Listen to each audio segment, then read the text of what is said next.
Yegor Chinakhov has been an electric name in the Blue Jackets organization since the night he was drafted. We'll tell you why he's been such an electric name in his season review today on Locked On Blue Jackets. You're Locked On Blue Jackets, your daily podcast on the Columbus Blue Jackets, part of the Locked On Podcast Network. Your team every day.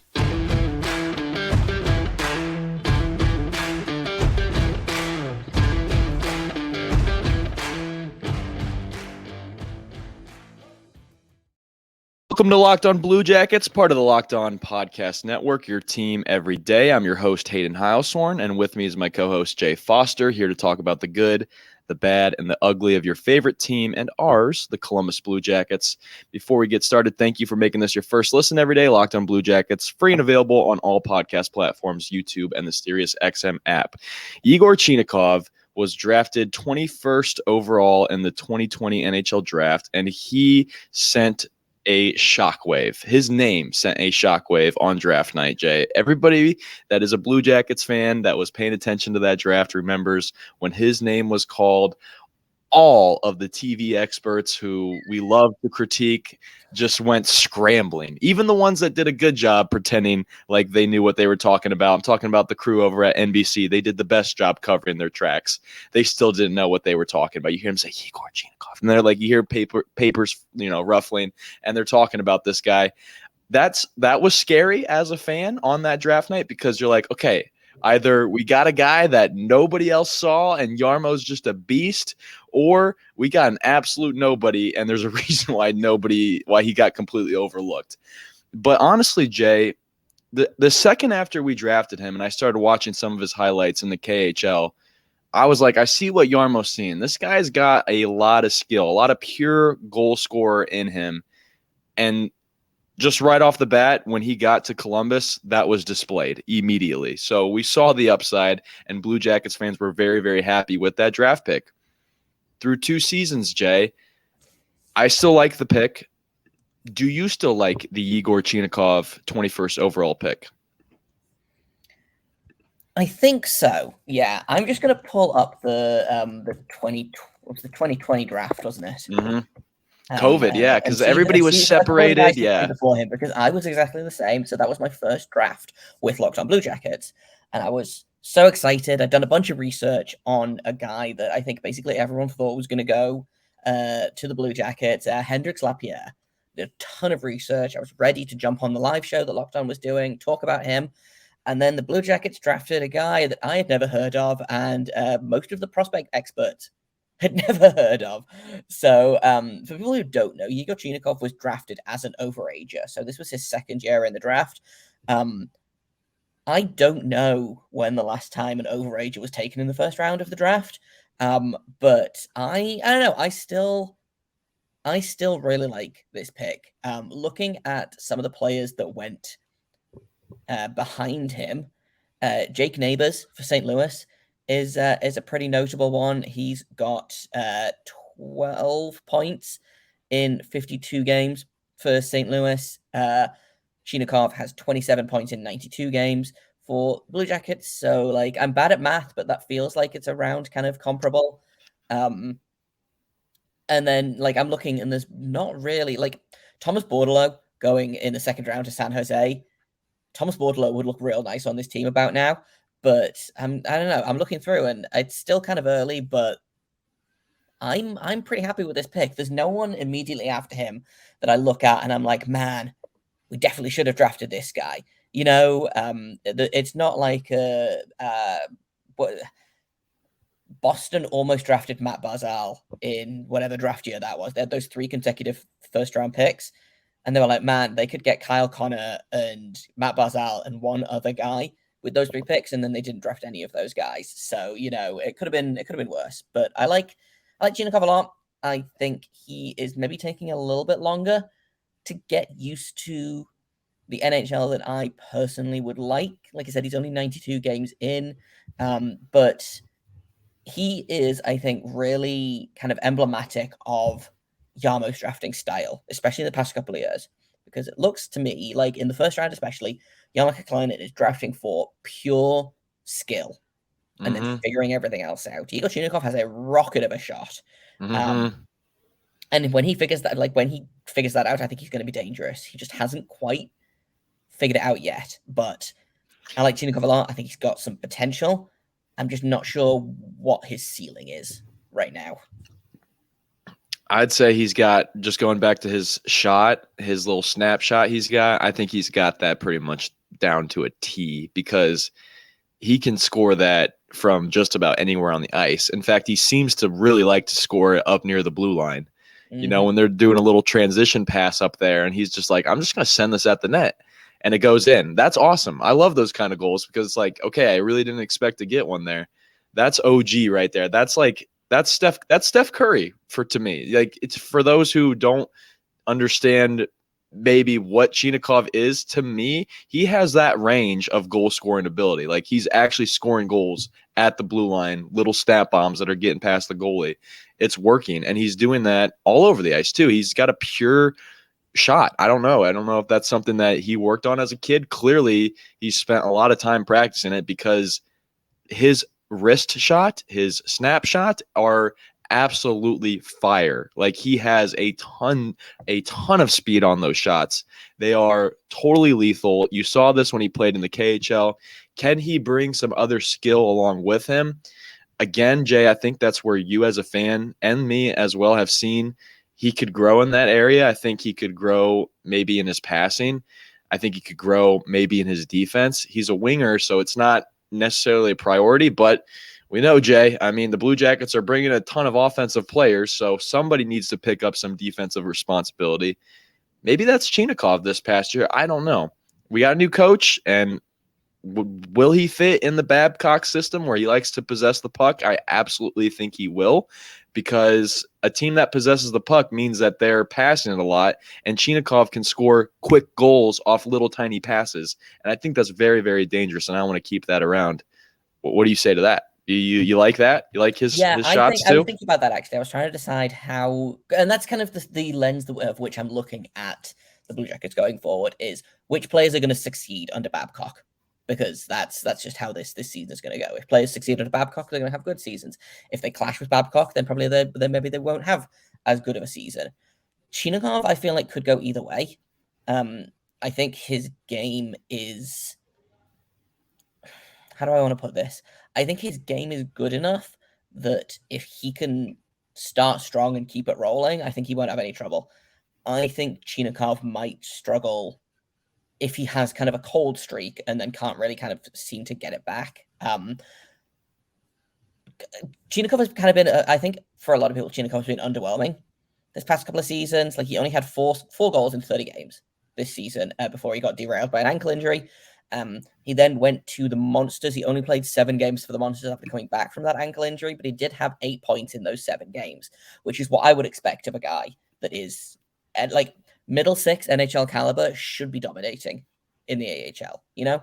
But I also want to point out something, which is that in the 2020-21 season, so after he was drafted, he won the Best Rookie Award for the KHL, and he was also a KHL Gagarin Cup champion. So the Gagarin Cup is basically the Stanley Cup for the KHL.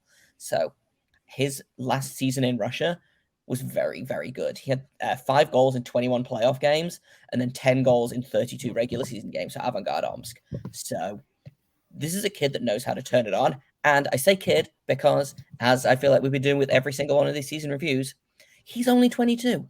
He's only 22. That Avangard Omsk jersey, by the way, that I've seen around Nationwide Arena, pretty sharp.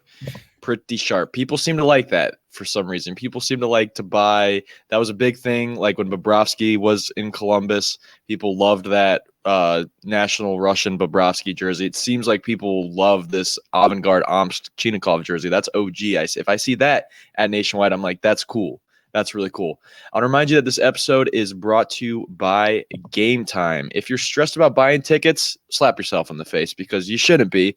Get over to Gametime. They have all the events you could really need to possibly buy tickets for, as far as, you know, the big boy tickets like sports, music, comedy, any sort of theater near you, not a movie theater, but any sort of those big theaters, you know, you want to take your friend out on a nice date. you go to Gametime. They have some great prices. I bought some NASCAR tickets earlier this year with Gametime. Download the Gametime app, create an account, and use the code LOCKEDONNHL for $20 off your first purchase. Terms apply again. Create an account and redeem code LOCKEDONNHL for $20 off. That's huge when it comes to buying tickets. Download Gametime today. Last-minute tickets, lowest price guaranteed. Okay, Yegor Chinakhov, like you just said before I read the Gametime ad, he is 22 years old, so a long future, hopefully, in the NHL for this guy, because if the Blue Jackets aren't going to want to invest in that snap bomb of a shot, somebody is, because he has a lot of heat on that thing. And I know that we need to see a little bit more out of him other than that, but just his shot alone, is that enough for the Blue Jackets to build off that and put that into them with elite wingers that they already have? Does he fit in the top two lines with this team? Do you see him maybe being a third or fourth liner? What is Chinakhov to you? What is his future with the Blue Jackets looking like in your mind, Jay? It's really tough to say because, unfortunately for Chinakhov, I think we already have a young Russian winger that does exactly what Chinakhov does, but I think does it better in Kirill Marchenko. Not to say that there can only be one young, talented Russian winger on a team, but to me, Chinakhov's future with this team kind of depends on how Marchenko shakes out a little bit. Like, Marchenko obviously was bonkers this season. He was shooting at like 18%. So that's probably going to come down a little bit. Not too much. He was shooting at like 25% at one point in the season, and that obviously has definitely come down a little bit. But I think Chinakhov is going to have to figure out how to play a more well-rounded game, unless he wants them to be like, well, we have this guy that does what you do, but better. So Chinakhov needs to figure out a way to add to his scoring game. But I think he could be a very good third liner for this team. I think he's better than a fourth liner, and I don't think his game is suited to that fourth line style of play that the Blue Jackets tend to go with their fourth liners. But yeah, I think if you have Chinakhov on the third line and you're getting, maybe 20, 25 goals out of him, which if I still have my math for projections, that can't be right. Yeah, Chinakhov was good for 35 points this season if he'd played all 82 and stayed healthy, and he was good for 11 goals. So like maybe 20 to 25 is too much, but if you can get 15 goals out of Yegor Chinakhov, that's amazing. I would be happy with that. Mm-hmm. I'd be happy with it too. And I think we're really berating on him because he hasn't added anything to his game yet other than his shot. But like you said, he hasn't even eclipsed 100 games in the league yet. So there's still a lot unproven with this guy. He's 22. He lit up the Monsters when he played, like you said, 8 points in 7 games. But he went out in December with an ankle injury. I feel like that's not something that totally bothers me. And when you talk about his future, I feel like that's something that he can overcome. Now, knock on wood, hopefully he does continue to keep that thing healthy, because he has had back-to-back years where he suffered an injury. I'm sorry I don't have his injury from his rookie year off the top, but he suffered an ankle injury last year, missed significant time, all the way from December to March, essentially. And then he lit it up with the Monsters. So I feel pretty good about what the Blue Jackets have here. I just need to see him maybe in the mixer a little bit more. Maybe when he's healthy, let's put him on the top line each night, because I just think that shot alone is deadly enough that I need to see what it looks like on the other end of a Gaudreau pass at least once. At least once. I need to see what that looks like. I need to see what it looks like at the other end of a Line pass. Like, that's where my head is at. If I'm Mike Babcock, I'm assessing all my players here, and I'm saying that is a guy that is doing exactly what Chinakhov is doing. So Chinakhov does need to watch out. But I'm looking at Chinakhov and I'm circling wrist shot. He's got that down. He's got the power on it. Might be the hardest on the team. Let's build off that and let's use that. But let's also make you more dynamic as well. I do like that he had more assists than points.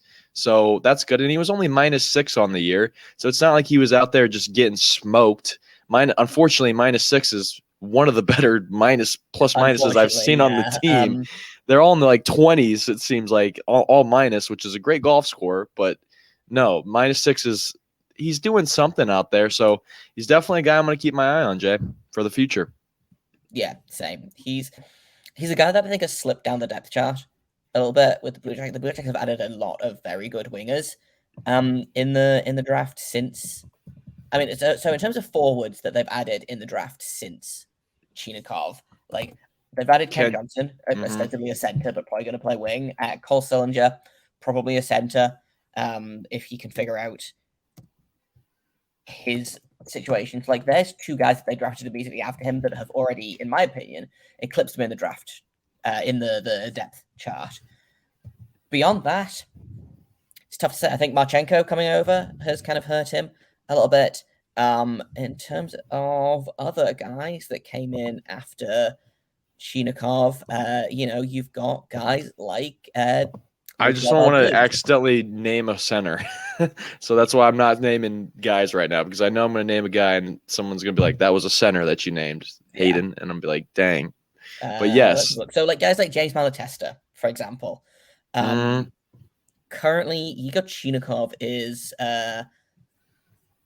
for Blue Jackets. He is currently the top ranked right wing on this team, which does feel bonkers. But like guys that are also in that position, Kirill Marchenko, Trifik Swalansky is a right wing. Jordan Dumais plays right wing. Even if you look at the left wing, there's guys like James Malatesta, Dmitry Voronkov, who plays both center and left wing. That's what I would like to see next season, actually. Is I would like to see Babcock go with a line of Chinakhov, Marchenko, and Voronkov, and have like an all-Russian third line. I think that could be really fun. But he's got some work to do if he wants to kind of stay where he is in the depth chart and not get eclipsed by, guys like Malatesta who are going to be coming into training camp with something to prove. Yeah, he needs to watch out. I mean, I think his 90 games of NHL experience, he can definitely lean on that. And that's going to be huge. But you got a new coach coming in, and he doesn't really give a rip what you've done before because it's a new system for that guy. I want to remind you about Birddogs, because Birddogs make you look great. They are stretchy. They are just absolutely perfect for the summer. Their khaki shorts are designed to fit slimmer through the thigh and leg, giving you a truly sculpted look, which is great because let's say you've been slacking on leg day, you put some Birddogs on, and it's just the quads look amazing instantly. That's the magic of Birddogs. Show yourself wearing Birddogs, around town, and everyone's going to be like, they're going to be whistling at you. Not that you should do that to people in public, but when someone's got Birddogs on, it's kind of hard not to. Go to birddogs.com/LockedOnNHL and enter the promo code LockedOnNHL. You get a free Yeti-style tumbler with your order. That's birddogs.com/LockedOnNHL. A free tumbler with that. Pretty cool. And you're never going to want to take your Birddogs off again. I promise you. Back to the hockey talk and back to our guy, Yegor Chinakhov, who is on his last deal, or his last year of his deal, making $800K this year. Big year, because as you said, a lot of guys, right behind him, Trifik Swalansky, Jordan Dumais, Malatesta, there's young guns in the wing ready to, climb up and make their name in the NHL. Yegor Chinakhov has had 2 seasons to try to really gain some traction, and he hasn't gained a whole ton, but the upside is there. It's a prove it year, no doubt.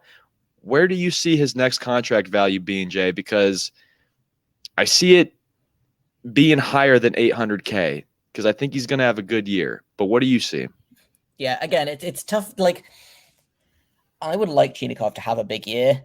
I think he probably will get another contract with the Blue Jackets. The problem is, and I think this is something we talked about, maybe not last episode, but maybe the episode or two before that. The Blue Jackets have a lot of guys to re-sign next summer. So, guys, they've just extended Jake Christensen, so he's off the list, which is great. He's got a contract. Jet Greaves, the very, very good rookie goalie that they have, needs a new contract next summer. Tyler Angle needs a new contract next summer. And now we're getting into the big boys. Nick Blankenberg needs a new contract next summer. Liam Foodie, Emil Bemstrom, Cole Sillinger, Kirill Marchenko, Kent Johnson, Alexander Texier, Eric Robinson, and Jack Roslovic all need new contracts next summer. I don't know. I don't think all of those guys will be around. But Yegor Chinakhov is going to have a big season this year if he wants to be one of those guys. I would guess that even if he doesn't, I think they could probably re-sign him for cheap. Do like maybe 2 years, just under $1 million. I would go up to maybe 1.25 a year for 2 years with Chinakhov, unless he absolutely pops off this season and has like a 40-goal season and gets paid for it. But that would be my inclination is 2 years at maybe 1.25, but more than likely probably around about 1. He's still waivers exempt, so I believe depending on how many games he plays this season, I think is dependent on whether that contract is a one-way or a two-way. But we'll see. That's a good point. I didn't think about that. He'd look great in a Monsters uniform, too. I mean, he'd look better in a Monsters uniform than he would scoring goals for, like, Boston, because I wonder. That would be my fear, is like we don't sign him. He goes off somewhere else. Some coach develops that shot and develops him into a more well-rounded player, and he's a late bloomer. Yeah, he spends the next 15 years scoring big goals on the Blue Jackets. That's how it goes. Right. We have to remember how we got this guy, right? Nobody knew about him, okay? I feel like that's kind of where he's at in the NHL right now. Nobody knows about him. He's kind of our little secret. So I don't want that getting out. I kind of like that. I feel like I said, I feel like his wrist shot alone is enough to keep him in a Blue Jackets jersey for at least another 2 years after this year, whatever he does this year. I'm already willing to commit to another 2 years, but he does have to clean up those other areas of his game, or he has to try to stick out more in those areas of the game, because he's not really sticking out on the score sheet, even though I know he has the potential to do it, if that makes sense. This is another player that you see flashes of what we can get from him. We need more. We need more than flashes. We need to, if I will continue the camera metaphor, I don't know a ton about cameras, but like if we can get a longer exposure on Yegor Chinakhov, that would be just great. He feels like a guy that I think probably is one of the later signings next summer. I don't think he's a guy that signs an extension this season. So, some guys will sign contract extensions in the middle of the season, and, I don't think he's one of those guys. I think probably they're going to want to take care of, Johnson, Marchenko, Sillinger, maybe Blankenberg in the season or very early in the off season. I think Chinakhov is probably going to be one of those guys that signs a contract extension, maybe around about free agency time. He's an RFA, so they control his rights. So they have, a little bit more push than they would with, a guy like Eric Robinson, who's at UFA after this season. But yeah, he feels like a guy that they figure out after they've locked up the big boys. Mm-hmm. Yeah, but I feel like he still can be a big boy, though. Like, he only had 4 goals this year. He had 13 points in 30 games. That's about a point every 3 games, which is about. It's more. I would want more. See, I think he's closer to he's closer to me to a point every 2 games. That's like the glass, or that's like the glass half full right there. It's because he's at. I guess what is it? 13 and. Right, he's at 13 and 30, and I'm taking that as a point 15, every 2 games, and you're taking that as a point every 3 games, which it could be one or the other. We don't know because he only played 30. I guess it's a point every 2.5 games. I guess let's split the difference. There you go. That's fine. I mean, like for 800K, I would. That's not bad, and he's -6. So we're ragging on his defense, or we're not ragging on his defense. We're just saying. He definitely needs to add that if he doesn't already have that and keep that going. But he was -6, so he's doing something on the ice that's helping the team at least not let the floodgates completely open. There also could be assist threes here that are ghost, assists that aren't obviously on the stat sheet. I guess that's where the plus minus comes in and helps. But I think there's something here with him. He's only 22. Like, that's still crazy to think about for Yegor Chinakhov because we drafted him back in 2020. He's worn a Blue Jackets jersey at least 2 years, but still he's much younger than some of these other guys that we're talking about coming up in the ranks. So it's like, but that does also mean that your seat's getting a little warm too, because we have guys in the ranks, that have been maybe waiting their turn. So it's time to go. It's a weird problem to have in terms of like depth, because I feel like at the minute, basically, apart from guys like Johnson and Juracek, who are clearly a step above most of the rest of the prospects that they have, I feel like it's tough to really look at these prospects and rank them. I feel like they're all kind of on a level, and so really it's their job to separate themselves from the pack. And I think Chinakhov has a step up in that he's got this NHL experience. He's got, what did we say, 92 NHL games under his belt already, and he's 22. When does he turn 23? Oh, yeah, he doesn't turn 23 until February. So he's a young 22. So it'll be interesting. I like Chinakhov a lot. I think he's got potential. I just hope that he doesn't turn into yet another Blue Jackets first round pick that is good but not great. Like a Sonny Milano. Mm-hmm. That's not what you want, right? You don't want that. That was a tough name to bring up right now because he's like, no. All right, let's give a grade for the guy, and then let's put a bow on this thing. Where are you at? I'll let you go first with Yegor Chinakhov on this past season. Again, this is another player that I didn't really come into the episode. Like, this is what grade I'm going to give him. I'm going to give him either a B- or a C+. I think he's right on that line. Like a generous teacher would probably give him a B-. A kind of a hard ass teacher would probably give him a C+. And I am at my heart a generous teacher, I think, so I'm going to give him that B-. He's another guy that you can see flashes of what he's going to be, but I want to see more than flashes. If we're having this exact conversation this time next season, like I'm not going to be super impressed with it. I agree. So what's the big thing he needs to work on? Like, what are you putting on his test? Like, what are you circling in the top right? Oh yeah, like it needs work. Yeah. I think his possession play needs work. I think his skating is fine. His shot, obviously, that's his big strength. Mm-hmm. But it's how he plays away from the puck, I think. So not possession exactly, but what's the word? Like positioning, I think is the word I want.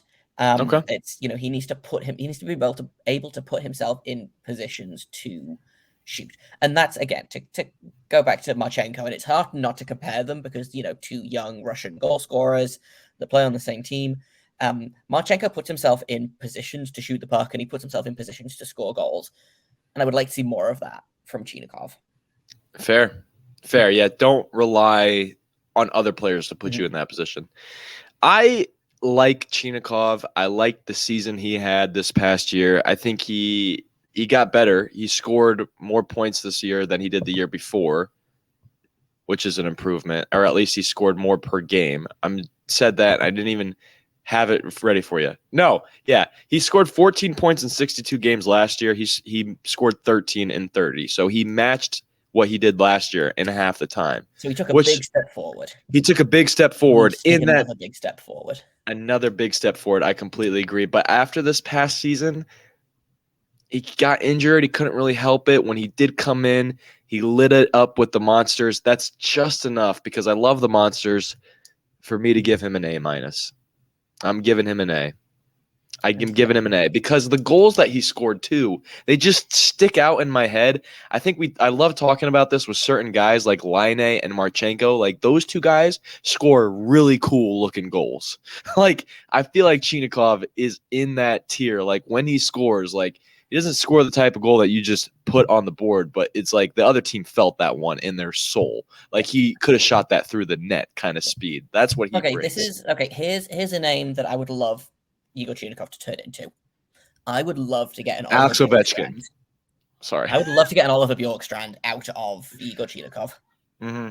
That feels like the very, very highest ceiling that we could get. I don't think we'll get there, but if we could get that kind of player out of him, because Bjorkstrand was a goal scorer, but he was also very quietly kind of one of the best transition players on the team, and he had some of the best possession numbers on the team. And you know what? When he had cold streaks, he did other things well, and that's what I'd like to see from Chinakhov. I was going to say, you said Bjorkstrand was all those things. He still is those things with Seattle. He is killing it with the Kraken. He's not a Blue Jacket, so he's dead to us. True. Unfortunately,